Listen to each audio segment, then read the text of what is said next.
गांव में सरकारी हैंडपंप के आसपास कुछ विचित्र घटनाएं होने लगी। सभी लोग उन घटनाओं से अचंभित थे। अरे दीदी, का तुम रात सुने रही? ई हैंडपंपवा खुदे चलत रहा। राती 12 बजे भला कौन पानी भरे आई? हमें तो बहुत डर लागत बा।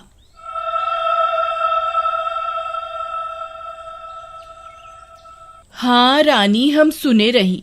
हमार रिंकिया के पापा तक कहत रही कि हम जाके देखा। हम उनके रोक लिहिस। कौन जाने का बला हुई। फिर उसी रात फिर से 12 बजते ही वह हैंडपंप खुद से चलने लगा।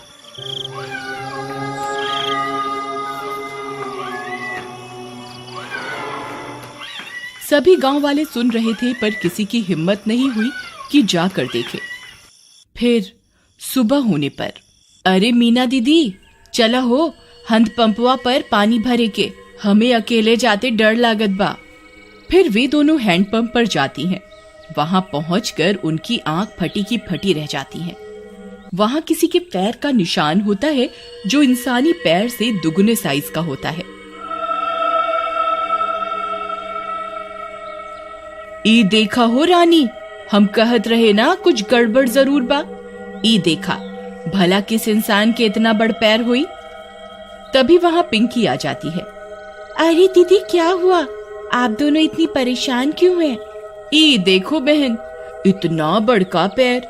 लागत है कौनो शैतान ई हैंडपंपवा पे आया रहा।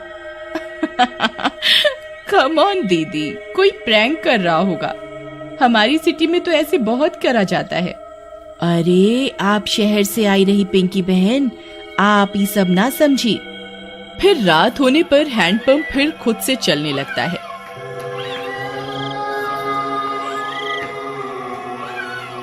मम्मी, मैं जा रही हूँ हैंडपंप के पास। मैं अभी सबक सिखाती हूँ इस नमूने को।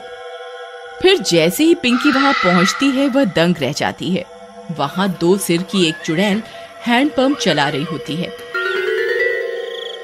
पिंकी के पसीने छूट जाते हैं। आ गई? बहुत इंतजार कराया तुम गांव वालों ने। 2 दिन से कोई खोपड़ी खाने को नहीं मिली। मेरा तो सिर ही दर्द हो गया ये हैंडपंप चला चला के। कितने दिनों में एक शिकार आया है। पिंकी हाथ जोड़कर अपने घुटनों पर बैठ जाती है। चुड़ैल जी, आई एम सो सॉरी। मुझे लगा कोई गांव वालों से प्रैंक कर रहा है। मुझे माफ कर दो चुड़ैल जी। मैं तो पास के शहर में पढ़ती हूँ। इस गांव में घूमने आई हूँ। पर चुड़ैल उसकी विनती नहीं सुनती और उसकी खोपड़ी खा जाती है। फिर अगली सुबह, अरे मीना बहन, देखत हो, आज तो यहाँ खून भी पड़ा बा। कौनो अनहोनी हो गई लागत बा।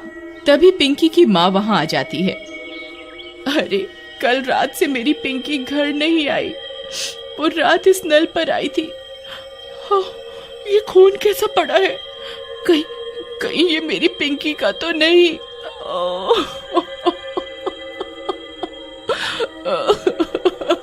अरे भौजाई, हम उसे कल ही कहे रहे कि ज्यादा लेक्चर का झाड़ो। लगता है उसके साथ कुछ गलत हुई गवा। थोड़ी देर में झाड़ियों में उन्हें पिंकी की सिर कटी लाश दिखती है।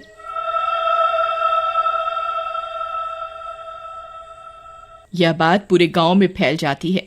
सब फैसला करते हैं कि अब से इस हैंडपंप पर कोई नहीं आएगा। फिर रात होने पर वह चुड़ैल फिर से हैंडपंप पर आकर उसे चलाने लगती है, पर कोई नहीं आता। लगता है गांव वाले चालाक बन रहे हैं। इनको किसी और तरकीब से बुलाना होगा, नहीं तो हम भूखी मर जाएंगी। हाँ, पर करें क्या? रुक जा मेरे जुड़वा सिर, अभी तुझे किसी खोपड़ी का स्वाद चखवाती हूँ। फिर वह चुड़ैल पिंकी के घर के पास पहुंच जाती है। वहां जाकर चुड़ैल पिंकी की आवाज में उसकी माँ को आवाज देती है। मम्मी, मम्मी, दरवाजा खोलो मम्मी। मम्मी। पिंकी की आवाज सुन उसकी माँ झट से दरवाजा खोलती है। वह बाहर चुड़ैल को देख पिंकी की माँ कांपने लगती है।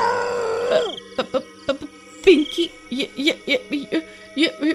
ये तुझे क्या हुआ? चुड़ैल की एक खोपड़ी अपनी लंबी जीभ से पिंकी की माँ को जकड़ लेती है। मैं कोई पिंकी विंकी नहीं। तेरी पिंकी तो कब की हजम भी हो गई होगी। अब तू मेरा खाना बनेगी मूर्ख औरत। फिर चुड़ैल उसकी खोपड़ी काट कर निकाल लेती है और उसे खा जाती है।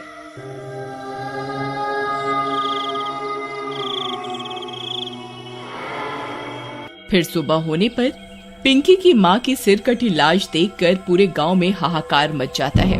किसी को कुछ समझ में नहीं आता कि ये कौन कर रहा है और क्यों कर रहा है।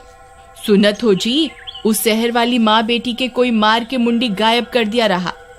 लगता है कोनो भूत पिशाच ही सब कर रहा है। तुम बाहर ना जावा, तुमका कुछ हो गए तो हम का करब? अरे हमका कुछ ना होई।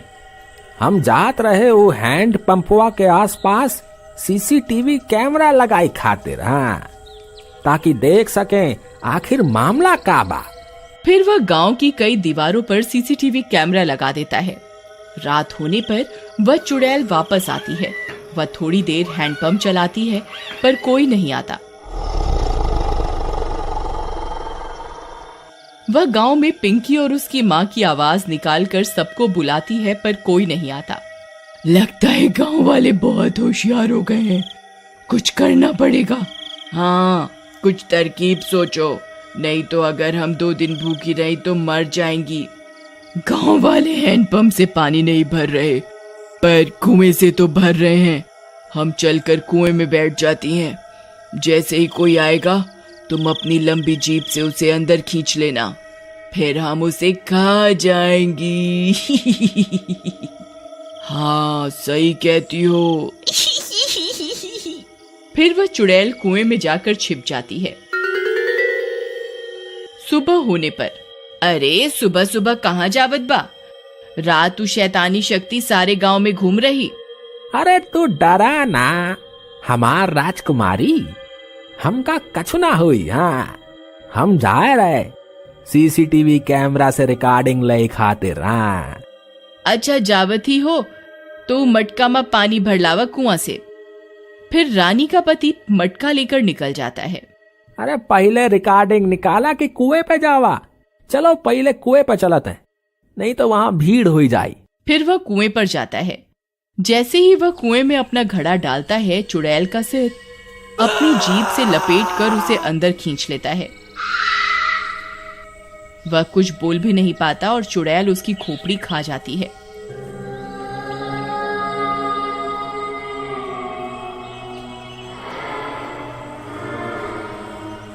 कुछ देर में गांव वालों को उसकी सिर कटी लाश कुएं में दिखती है। इस बार और कोहराम मच जाता है। हम कहर, अरे हम इकरा के कही रही ना जावा सुबह सुबह, पर ये हमारी एक न सुनी। हम तो लुट गईली, बर्बाद हो गईली। हे राम।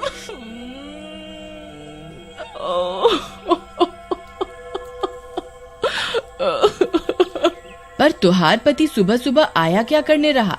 फिर रानी ने बताया कि उसके पति ने सीसीटीवी कैमरे लगाए थे गांव में, जिससे यह पता चल सके कि आखिर मामला क्या है। फिर वे सब गांव वाले सीसीटीवी कैमरे से रिकॉर्डिंग निकालते हैं, टीवी पर चलाते हैं और चुड़ैल का सारा सच उनके सामने आ जाता है। वे यह भी सुन लेते हैं कि अगर वे चुड़ैल 2 दिन भूखी रही तो मर जाएंगी। गांव वालों, हमारे सामने एक बहुत खतरनाक दुश्मन है। इसे हराने के लिए हमें बस ये करना है कि हम 3 दिन तक अपने घरों में कैद रहें, नहीं तो ये 2 मुंडी वाली चुड़ैल कई और लोगों को अपना शिकार बना लेगी। मैं गांव में 3 दिन के लॉकडाउन का ऐलान करता हूँ।